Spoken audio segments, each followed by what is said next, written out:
Oke, Assalamualaikum warahmatullahi wabarakatuh. Now we will discuss about the passive voice. Kali ini kita akan membahas tentang passive voice. Sebelumnya saya sudah pernah bikin video untuk yang English versionnya, tapi kali ini kita akan membahas versi Indonesianya karena untuk materi voice-nya nanti kita ada passive voice-nya juga, dan ada beberapa yang minta dijelaskan ulang dengan bahasa Indonesia. Jadi saya buat video ini, oke? Langsung aja untuk materi kita tentang passive voice ini. Passive voice itu kalau dalam kalimat bahasa Indonesia biasa disebut sebagai kalimat pasif. Jadi kali ini kita akan membahas tentang kalimat pasif tapi dalam bahasa Inggris biasa disebut dengan passive voice. Oke. Untuk forming the passive, bentuk dari pasif itu sendiri itu diubah dari kalimat aktif ya. Jadi di sini ada dua contoh kalimat aktif. Yang pertama di bagian A ini ada Mary helped the boy. Kemudian ada kalimat aktif yang kedua ada an accident happened. Nah, untuk kalimat aktif yang pertama kita bisa lihat Mary helped the boy ya. Jadi kalau dalam bahasa Indonesia kita biasa mengenal kalimat aktif itu kalimat yang kata kerjanya ada kata me ya. Jadi contohnya saya membuat kue. Nah, itu biasanya kadang ada me, itu dia menandakan bahwa kalimat tersebut aktif. Ketika dia diubah ke bentuk pasif, biasanya dia akan menggunakan kata di. Jadi, kue dibuat oleh saya, seperti itu, oke? Nah, ini contohnya di sini ada Mary helped the boy ya. Di sini ada Mary ini sebagai subjek. Kemudian help ini sebagai verbnya. Kemudian the boy ini sebagai objek. Nah, kalau kita mau mengubah ke bentuk pasif, satu hal yang perlu diingat, kita harus mencari tahu dulu objeknya. Jadi objeknya akan kita ubah ke posisi subjek. Jadi the boy ini ditaruh di paling depan, the boy ini sebagai subjek. Kemudian verb dari help ini ditaruh di tengah dan dia akan membuat bentuk to be plus verb 3. Jadi di sini ada was helped ya. Jadi was ini to be, kemudian helpnya ini adalah verb 3. Dan ini sebagai verbnya. Sementara itu, yang tadinya subjek itu ditaruh yang paling akhir dengan menambahkan by di sebelum subjeknya tadi. Jadi menjadi by Mary. Ini disebut by agent. By agent itu orang yang melakukan pekerjaan tersebut. Jadi kalimat pasifnya berubah menjadi the boy was helped by Mary. Nah, ini adalah contoh pengubahan dari kalimat aktif menjadi pasif. Nah, contoh kalimat aktif yang kedua, tadi kalau yang pertama adalah Mary menolong seorang laki-laki. Nah, kalimat pasifnya berubah menjadi anak laki-laki ditolong oleh Mary. Nah, kalau contoh yang kedua, ini ada kalimat aktifnya adalah an accident happened. Kecelakaan itu terjadi. Nah, karena dia tidak memiliki objek, sehingga bentuk aktif yang kedua ini tidak bisa dibuat ke bentuk pasif. Jadi, kesimpulannya tidak semua kalimat aktif itu bisa diubah ke bentuk pasif. Yang bisa diubah ke bentuk pasif hanya kalimat yang memiliki objek saja. Oke? Sehingga kita mengenal bahwasanya ada yang namanya transitive verb and intransitive verb. Nah, dari penjelasan tadi kita bisa mengenal yang namanya transitive dan intransitive verb. Apa itu transitive verb? Transitive verb itu adalah verb atau kata kerja yang diikuti oleh objek. Jadi selalu punya objek. Dan biasanya bisa digunakan dalam bentuk pasif atau bisa diubah ke bentuk pasif ya. Jadi contohnya itu tadi help, visit, make, bring, membantu, mengunjungi, membuat, membawa dan lain sebagainya. Contohnya kalau di sini tadi yang contoh yang pertama ini. Jadi itu bentuk transitive verb. Nah, kalau yang kedua ada intransitive verb. Itu apa? Verb yang tidak diikuti oleh objek atau tidak memiliki objek. Intransitive verb itu kata kerja yang tidak memiliki objek. Contohnya happen tadi ya, terjadi, sleep, tidur, datang, pergi, dan lain sebagainya. Berlari itu dia tidak mempunyai objek ya. Nah, kalau bentuk yang kedua atau intransitive verb ini tidak bisa diubah ke bentuk pasif ya. Oke, next. Nah, untuk membuat bentuk pasif itu biasanya dia punya forming atau punya bentuk yang selalu seperti itu. Jadi dia selalu be plus past participle. Jadi dia punya formula tersendiri. Jadi pasif itu selalu ada be, di sini be plus past participle.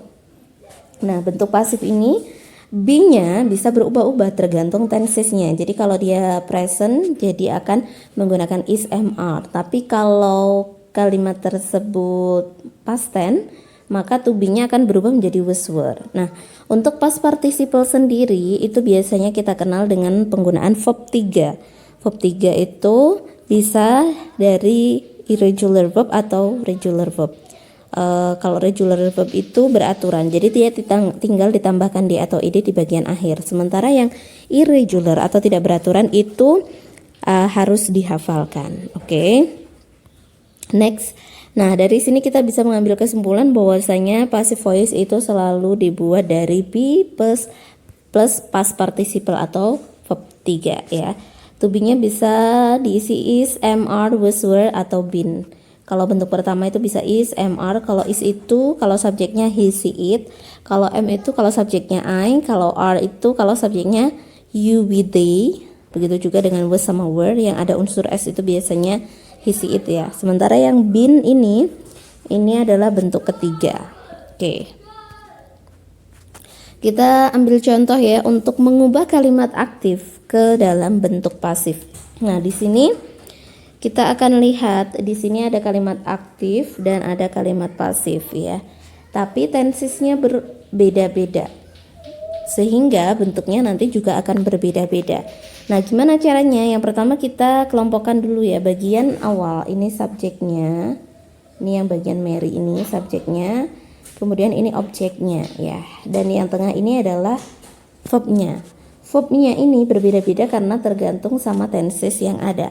Nah, tadi untuk mengubah ke bentuk pasif yang perlu diingat adalah objeknya dulu. Ada tidak objeknya? Kalau ada berarti bisa diubah ke bentuk pasif. Nah, objek di sini ada John. John semuanya ini diubah ke posisi subjek di posisi awal dari passive voice. Nah, kemudian Mary yang jadi orangnya yang melakukan pekerjaan ditaruh di paling belakang. Ditambahi by Mary semuanya gitu ya. Nah, sekarang kita tinggal mengubah bagian verbnya dari verb aktif ke verb pasif ya. Jadi kalau simple present di sini kita bisa lihat helps, kita pakai s ya di sini berarti dia menggunakan verb 1. Nah, kita akan ingat-ingat bahwasanya pasif tadi adalah to be plus verb 3.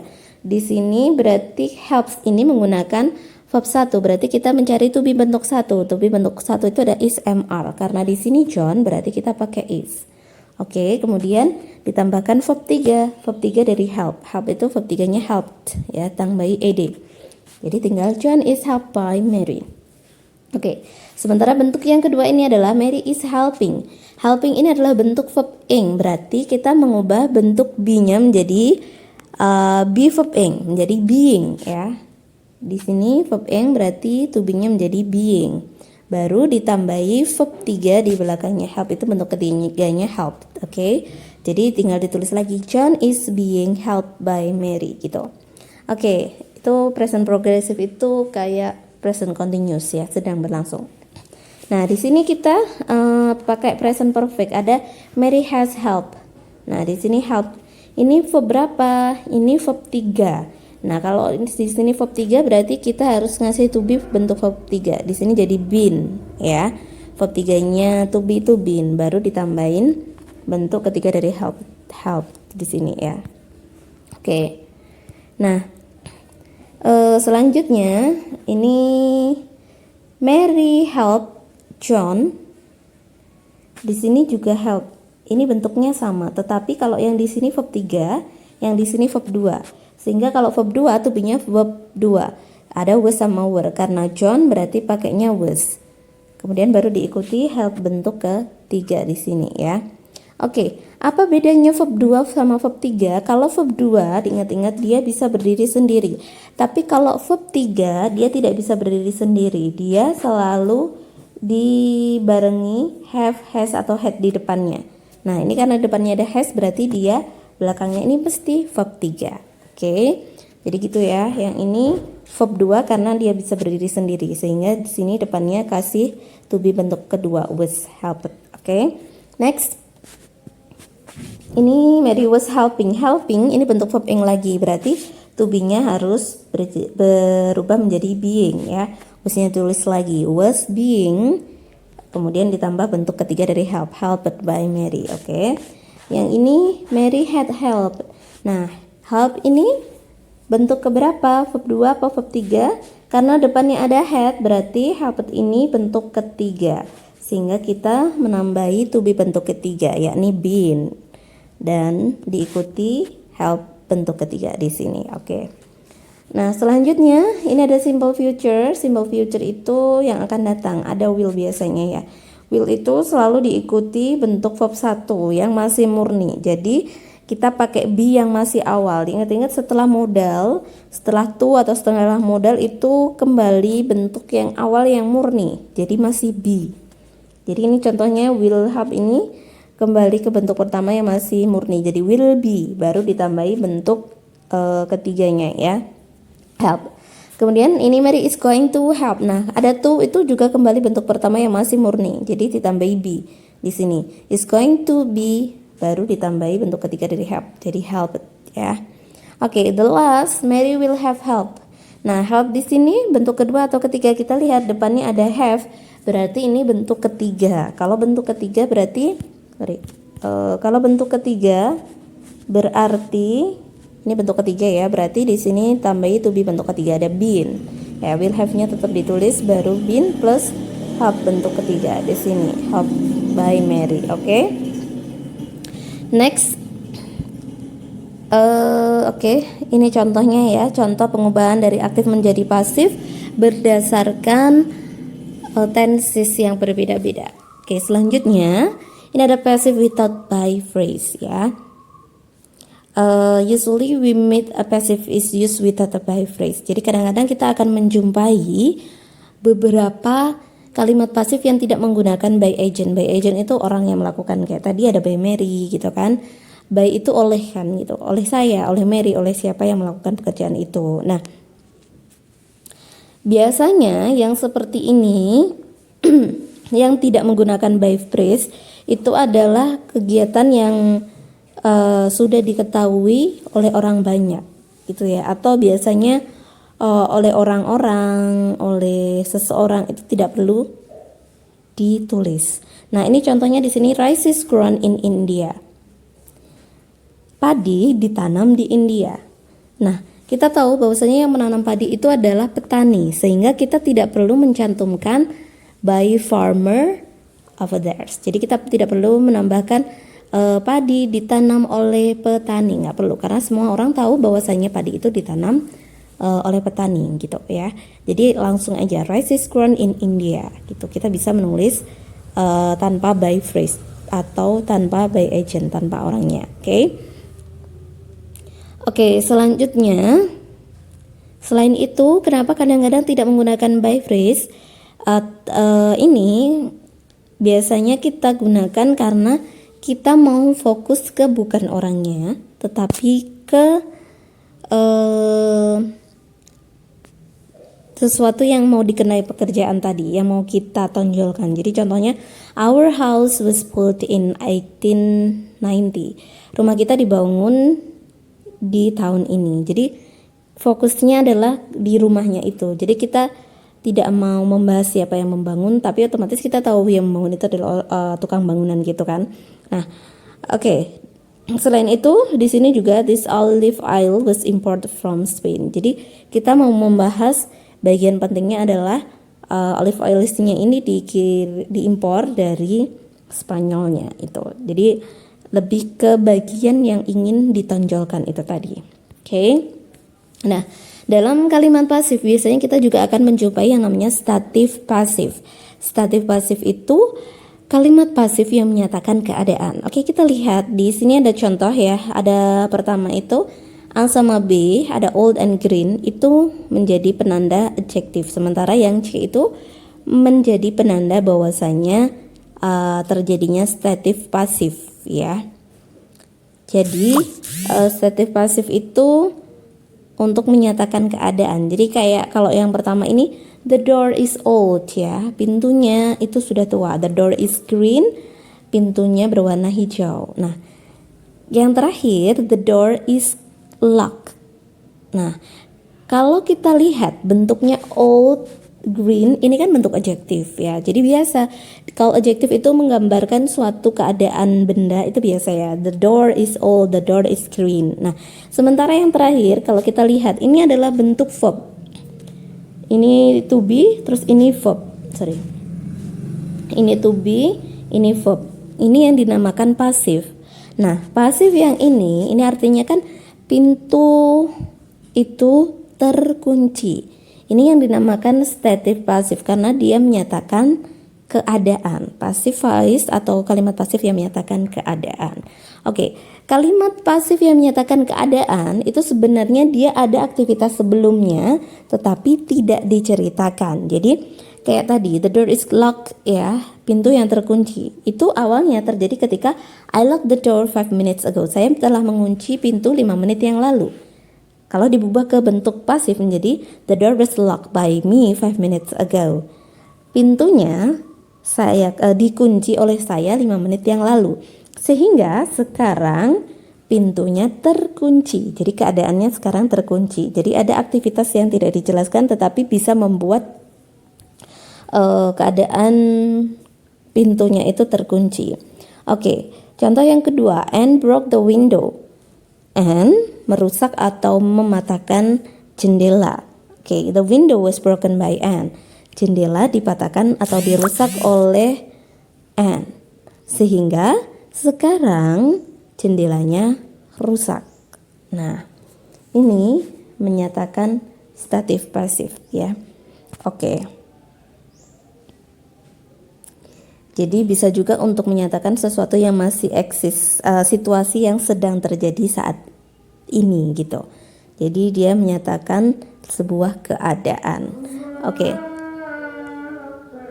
Selanjutnya, ini kalau untuk bentuk statif pasif atau kalimat pasif yang menyatakan keadaan, verbnya gitu ya, biasanya diikuti oleh preposition. Preposition itu seperti kayak in, with, to. Nah, ini namanya preposition. Jadi tidak diikuti by. Jadi kalau passive voice yang biasa itu biasanya di paling akhir biasanya ada by atau diikuti by agent. Kayak contoh yang awal tadi. Nah, namun untuk stative passive biasanya lebih sering itu diikuti oleh preposition atau kata depan seperti in, with, to, and the others. Oke, ini contoh ya. Termasuk stative passive. I'm interested in Chinese art. Jadi kalau dalam bentuk pasif itu biasanya artinya tidak hanya di, terkadang bisa berarti ter ya. Jadi kalau ada kalimat yang kalau di Indonesia kan artinya bisa di atau ter, ini biasanya masuk ke dalam bentuk pasif ya. Kalau bentuknya to be plus verb 3 ya. Jadi di sini ada to be, ada am, is ini to be, kemudian diikuti verb 3. Ini juga diikuti verb 3. Nah, ini contoh I'm interested in Chinese art, ini maksudnya saya tertarik dalam seni Cina gitu kan. Nah, di sini menandakan statif pasif, bentuk pasif ya. Kemudian he is satisfied with his job. Ini artinya dia puas dengan pekerjaannya. Oke, Anne is married to Alex. Anne menikah dengan Alex. Jadi dia dinikahin sama Alex gitu. Oke. Next, terkadang kita akan menjumpai kalimat yang membingungkan, hampir mirip bentuknya, tetapi dari segi arti ini sangat berbeda. Jadi kalau bentuk pasif tadi terkadang ada yang artinya ter, kalau dia dibentuk dalam bentuk aktif itu menjadi verb ing artinya me ya. Jadi ini kita akan menyandingkan dua bentuk yang sering membingungkan. Jadi ini ada verb ing sama verb 3 atau past participle sama present progressive. Present progressive itu verb ing atau berarti sedang berlangsung. Biasanya digunakan untuk kalimat aktif yang pertama ini ya. Sementara yang kedua atau past participle yang diawali dengan to be, ini biasanya digunakan untuk pasif ya. Nah, ini ada dua contoh. Kalau kita menemui bentuk to be diikuti verb 3, berarti dia artinya pasif, bisa berarti di atau ter. Sementara kalau to be diikuti verb ing, dia menjadi kalimat aktif yang artinya me ya. Jadi ini contohnya adalah I'm interested in the new product of L'Oréal Paris. Saya tertarik pada produk terbaru dari L'Oréal Paris gitu ya. Nah, kalau contoh yang kedua ini yang aktif. Kalau tadi pasif ya. Yang aktif menjadi the new product of L'Oréal Paris is interesting. Produk baru dari L'Oréal Paris itu menarik ya. Jadi kalau yang bentuk kedua ini aktif. Oke. Nah, biasanya kadang banyak yang masih bingung kalau semisal mau bilang saya bosan. Kira-kira yang betul I'm boring atau I'm bored? Ada yang tahu? Betul. Yang betul adalah I'm bored ya. Jadi kalau kita mau bilang saya bosan, itu menyatakan keadaan. Jadi bisa dibilang sebagai statif pasif. Jadi kita akan menyatakan kalau kita bosan, berarti yang betul to be plus verb 3 atau masuk ke statif pasif. I'm bored artinya saya bosan. Nah, kalau I'm boring, what does it mean? Artinya saya membosankan. Beda ya, kalau I'm boring artinya saya membosankan. Kalau I'm bored, saya bosan. Oke, next. Kita ke contoh ya. Contoh kalimat example of stative passive. Kita akan mengubah bentuk dari verb yang ada di situ ke bentuk pasif. Oke. Di sini ada my room is very neat right now. The bed make bla bla bla, the floor sweep bla bla bla. Kita harus mengubah kata kerja yang ada dalam kurung ini karena gramatikalnya belum benar. Sehingga kita harus mengubahnya, oke? Yang pertama kita lihat dulu. Dari contoh ini sebelum kita mengubah ke bentuk jawaban yang bawah ini, kita lihat dulu kira-kira tenses dalam kalimat ini menggunakan tenses apa? Nah, kita lihat kalimat sebelumnya. My room is very neat right now. Is itu menjadi penanda punyanya present saat ini. Berarti ketika kita mengubah bentuk to be-nya nanti berarti bentuk verb 1. Diingat-ingat ya, karena kalimat ini present menggunakan verb 1 sehingga nanti to be-nya juga harus menggunakan verb 1. Oke, sekarang kita lihat the bed make. Tadi kalau untuk mengubah ke bentuk pasif berarti dia harus ada to be plus verb 3 ya kan? Berarti to be-nya apa? Karena dia tadi bentuk present berarti to be-nya ada is, am, are ya kan? Karena the bed berarti yang cocok kira-kira is atau am atau are? Yang betul adalah is. Oke. Habis itu make ini kita buat ke bentuk ketiga. Make, made, made. Jadi bentuknya jadi made ya. Kemudian yang kedua ada the floor. Nah, the floor ini harus diikuti to be lagi kan? To be plus verb 3 menjadi pasif ya. Nah, kira-kira the floor itu to be-nya yang cocok is atau am atau are? Karena the floor pakainya is. Oke, kemudian sweep-nya kita ubah ke bentuk ketiga jadi swept. Oke. Dan yang terakhir and the dishes. Oke. Dishes di sini karena dia jamak ya, Di sini karena dia jamak, maka kita menggunakan are, tidak is ya. Kalau dish aja berarti kita pakai is. Karena dia jamak, dishes banyak kan, berarti they. Berarti kita pakai are. Dishes are, baru bentuk wash kita ubah ke bentuk ketiga wash. Oke. Dari sini semoga bisa dimengerti. Nanti kita bisa coba ke beberapa contoh lainnya. dan nanti semoga bisa menjawab. Oke, thank you.